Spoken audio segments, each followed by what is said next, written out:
Amit Shah BJP के चाणक्य कहे जाते हैं और इस बार उनकी लड़ाई बिहार के बड़े चाणक्य माने जाने वाले नीतीश कुमार से सीधे सीधे है।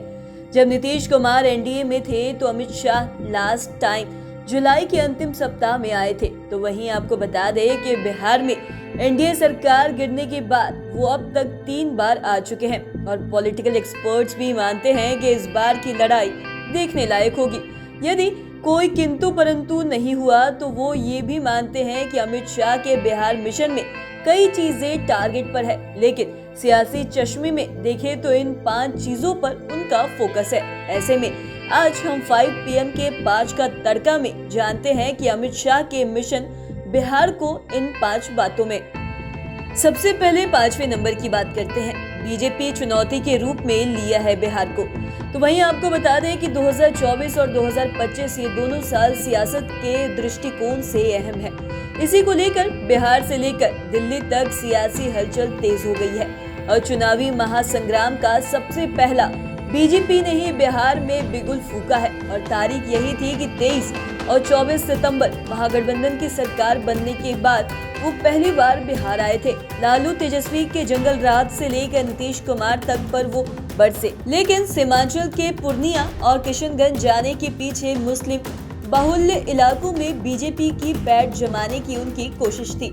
दरअसल अमित शाह ने अपनी रैली के माध्यम से सीमांचल के चारों जिले पूर्णिया, अररिया, किशनगंज और कटिहार साधने की कोशिश की थी और ये चारों जिले मुस्लिम बाहुल्य है। इस इलाके में 2 दिन रहकर अमित शाह ने अपने नेताओं और साथ ही साथ कार्यकर्ताओं से फीडबैक लिया था और इस पर पूरे इलाके में किस तरह से बीजेपी को स्थापित किया जाए इसका भी मूल मंत्र दिया है।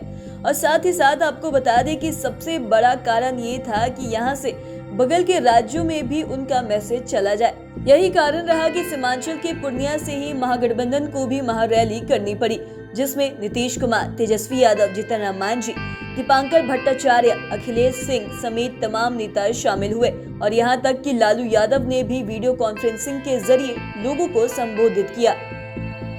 अब बात करते हैं 4थे नंबर की। तब अमित शाह ने महागठबंधन की सरकार बनने के बाद बिहार का माह भर के अंदर ही दूसरा दौरा किया था। 11 अक्टूबर 2022 यही तारीख थी। बता दें कि 11 अक्टूबर को लोकनायक जयप्रकाश नारायण की जयंती है और वो बिहार यूपी बॉर्डर पर अवस्थित गांव सिताब दियारा के रहने वाले हैं। मौका अच्छा था, साथ ही साथ बिहार की सियासत में उन्हें मैसेज भी देना था, इसलिए बिना समय गवाए अमित शाह जेपी के गांव सिताब दियारा पहुंच गए और पॉलिटिकल एक्सपर्ट्स की माने तो अमित शाह ने यहां बीजेपी के मिशन बिहार को धार दी, साथ ही मिशन बिहार को आगे बढ़ाया।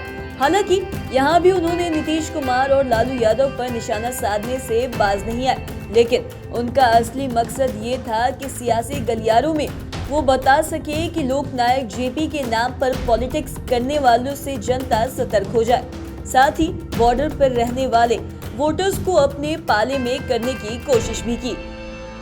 अब बात करते हैं 3रे नंबर की। अमित शाह के मिशन में ये भी एक बड़ी रणनीति है कि नीतीश कुमार को पहले तो एनडीए में वापस लाना और नहीं आने की स्थिति में उन्हें लालू यादव से अलग करना, साथ ही उनके लोगों को भी तोड़ना। नए साल में कुछ इस तरह के सियासी घटनाक्रम हुए हैं कि उनसे साफ संकेत मिलने लगे हैं कि अमित शाह अपने मकसद में सफल हो रहे हैं और साथ ही साथ आरसीपी सिंह, उपेंद्र कुशवाहा, अब मीना सिंह समेत अन्य नेता जेडीयू से कटकर कोई नई पार्टी बना रहे हैं तो कोई बीजेपी में शामिल हो रहे हैं। पॉलिटिकल एक्सपर्ट्स की माने तो लालू परिवार के खिलाफ लैंड फॉर जॉब स्कैम को लेकर जिस तरह से केंद्रीय जांच एजेंसियां ताबड़तोड़ सर्च ऑपरेशन चला रही है, उससे साफ संकेत है कि बीजेपी हर हाल में नीतीश कुमार को लालू यादव से अलग करना चाहती है। और साथ ही साथ पिछले दिनों नीतीश कुमार ने कहा भी था कि जब हम बीजेपी के साथ रहते हैं तो ये छापेमारी बंद हो जाती है और जब हम महागठबंधन के साथ आते हैं तो छापेमारी तेज हो जाती है।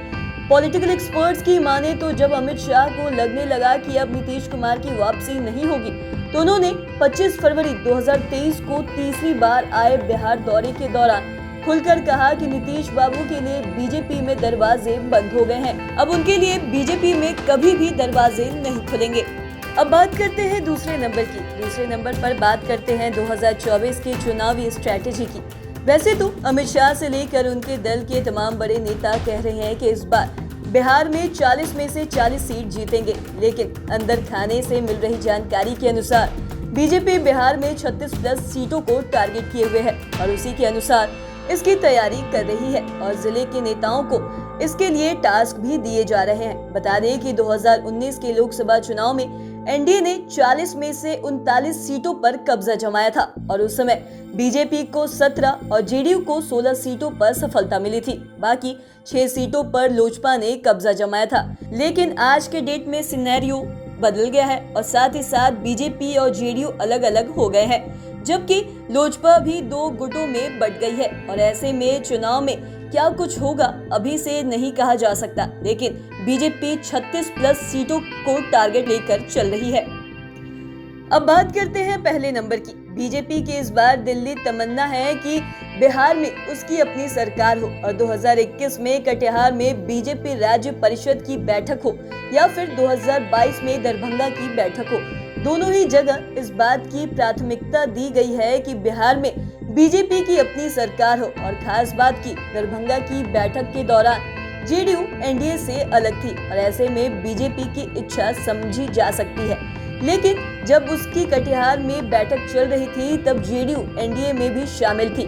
इसके बाद भी बीजेपी ने कहा था कि उसकी पार्टी अपना मुखिया से लेकर अपना सीएम तक बनाने की तैयारी करेगी। और इतना ही नहीं, एनडीए शासन के दौरान जब पटना में जेपी नड्डा और अमित शाह के कार्यक्रम हुए तो उसमें भी बिहार में 200 सीटों पर पुख्ता तैयारी की बात कही गई। और साथ ही साथ आपको बता दें कि किसी देश भर के प्रतिनिधि भी 200 विधानसभा क्षेत्रों में नाइट हॉल्ट किया था। तभी से जेडीयू ने बीजेपी की मंशा को समझते हुए अलग राह की तैयारी कर ली थी और 9 अगस्त 2022 को वो बीजेपी से अलग हो गए। ऐसे में जब बीजेपी खुलकर कह रही थी कि 2025 में बीजेपी की बिहार में अपनी सरकार होगी और उसके लिए आवश्यक स्ट्रेटेजी भी बनाई जा रही है, जिसका कमान पूरी तरह से नरेंद्र मोदी और अमित शाह के हाथों में है। तो आज के इस वीडियो में इतना ही। अगर आपने अब तक हमारे चैनल को सब्सक्राइब नहीं किया तो तुरंत कर ले। साथ ही हमारे फेसबुक पेज को लाइक करें। वीडियो देखने के लिए आपका धन्यवाद।